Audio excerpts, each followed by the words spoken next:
দুর্নীতির অভিযোগে অব্যাহতি পাওয়া উপদেষ্টা আসিফ মাহমুদ সজীব ভুঁইয়ার সহকারী একান্ত সচিব এপিএস মোহাম্মদ মোয়াজ্জেম হোসেন এবং উপদেষ্টা নূরজাহান বেগমের ব্যক্তিগত কর্মকর্তা ছাত্র প্রতিনিধি তুহিন ফারাবীর বিষয়ে অনুসন্ধানে নামছে দুর্নীতি দমন কমিশন দুদক। বৃহস্পতিবার দুদকের প্রধান কার্যালয়ে ব্রিফিংয়ে এক প্রশ্নের জবাবে এই তথ্য জানান দুদক মহাপরিচালক ও মুখপাত্র মোহাম্মদ আক্তার হোসেন।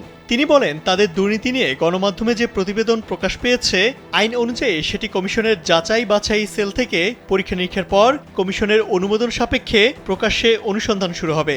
এছাড়া তাদের বিরুদ্ধে কোনো অভিযোগ জমা হলেও একই সেল সেটি খতিয়ে দেখার পর একই প্রক্রিয়ায় অনুসন্ধান শুরু করবে। দুর্নীতির আমলযোগ্য তথ্য প্রমাণ পাওয়া গেলে কোনো ধরনের ছাড় দেওয়া হবে না বলেও জানান তিনি।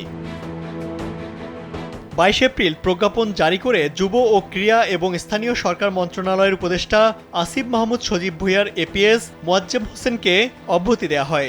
এর আগে দুর্নীতির অভিযোগ ওঠায় স্বাস্থ্য উপদেষ্টা নূরজাহান বেগমের ব্যক্তিগত কর্মকর্তা তুহিন ফারাবীকেও অব্যাহতি দেওয়া হয়।